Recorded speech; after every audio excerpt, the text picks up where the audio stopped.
Assalamualaikum warahmatullahi wabarakatuh. Halo semuanya, sebelumnya perkenalkan nama saya Eka Susanti dengan NPM 224111006 dari kelas manajemen 22B. Di sini saya akan menjelaskan mengenai alternatif dispute dalam sengketa bisnis.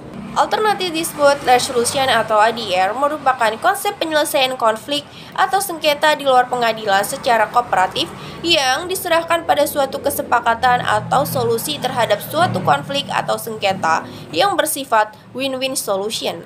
ADR merupakan penyelesaian sengketa atau beda pendapat yang diselesaikan melalui prosedur kesepakatan oleh para pihak yang dilakukan di luar pengadilan dengan cara konsultasi, negosiasi, mediasi, konsiliasi, atau penilaian ahli. Keberadaan Undang-Undang Nomor 30 Tahun 1999 tentang arbitrase dan alternatif penyelesaian sengketa ini sebagai dasar hukum dan pedoman bagi pelaksanaan ADR di Indonesia. Regulasi hukum ini merupakan suatu terobosan strategis dalam rangka mempermudah proses penyelesaian sengketa bisnis di Indonesia. Implementasinya dalam penyelesaian sengketa bisnis di bidang asuransi merupakan suatu alternatif penyelesaian sengketa yang memungkinkan dapat membawa kepuasan bagi para pihak yang bersengketa sehubungan dengan perselisihan dalam pembayaran klaim asuransi oleh perusahaan asuransi, insurance company, kepada nasabah atau pihak lain yang berkepentingan dengan asuransi tersebut. Kepuasan yang dimaksud berarti bahwa proses maupun mekanisme yang ditempuh merupakan hasil kesepakatan yang dikehendaki oleh para pihak yang bersengketa, sehingga tidak ada salah satu pihak yang merasa terpaksa mengikuti kehendak pihak lain sebagaimana lazimnya pada proses litigasi berdasarkan ketentuan pasal 1/10 Undang-Undang Nomor 10/30 Tahun 1999 tentang arbitrase dan alternatif penyelesaian sengketa. Maka perkara penyelesaian sengketa bisnis melalui ADR dapat ditempuh dengan beberapa cara sebagai berikut. A. Negosiasi. Menurut Gary Goldpaster, negosiasi merupakan proses konsensus yang digunakan para pihak untuk memperoleh kesepakatan di antara mereka. Kamus Besar Bahasa Indonesia menjelaskan arti negosiasi sebagai berikut. 1. Proses tawar-menawar dengan jalan berunding untuk memberi atau menerima guna mencapai kesepakatan bersama antara satu pihak, kelompok atau organisasi, dan pihak, kelompok atau organisasi yang lain.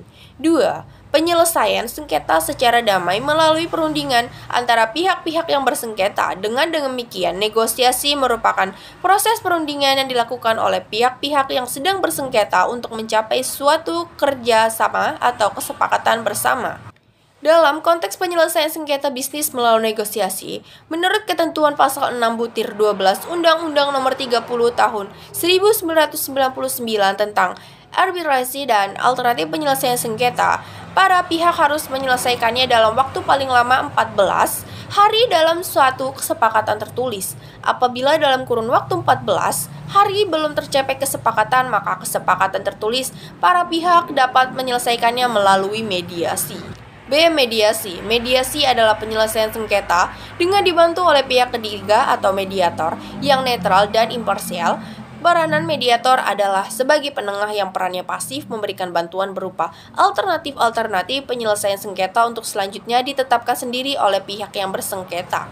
Tujuan mediasi adalah untuk mencapai atau menghasilkan kesepakatan yang dapat diterima oleh pihak-pihak yang bersengketa guna mengakhiri sengketa. Proses mediasi yang dilakukan oleh mediator yang ditunjuk oleh para pihak hendaknya dapat memfasilitasi tercapainya suatu kesepakatan di antara pihak yang bersengketa atau berhasil mempertemukan para pihak yang bersengketa tersebut dalam waktu paling lama 14 hari. Pada proses penyelesaian sengketa melalui mediasi, mediator hanya berperan membantu dan mempermudah proses negosiasi yang dilakukan oleh para pihak yang bersengketa untuk mencapai suatu kerjasama atau kesepakatan bersama. Meskipun demikian, keterlibatan mediator paling tidak mempengaruhi dinamika negosiasi.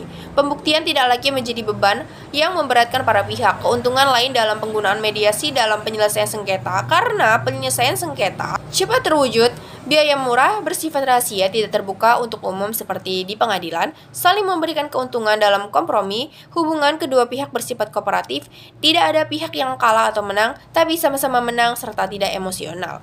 Lalu selanjutnya ada konsiliasi. Konsiliasi merupakan salah satu alternatif penyelesaian sengketa di luar pengadilan dengan melibatkan pihak ketiga yang netral sebagai konsiliator.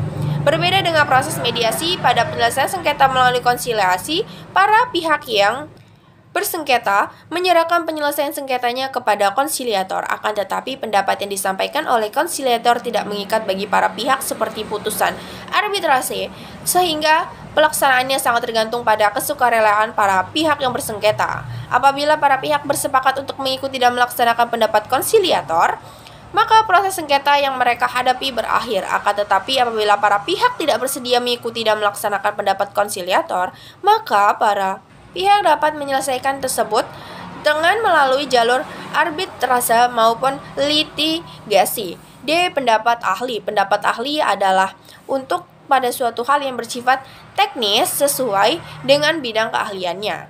Lalu ada arbitrase, berbeda dengan bentuk ADR atau APS lainnya. Arbitrase memiliki karakteristik yang hampir serupa dengan penyelesaian sengketa adjudikatif. Sengketa dalam arbitrase diputus oleh arbiter atau majelis arbiter, yang mana putusan arbitrase tersebut bersifat final dan binding.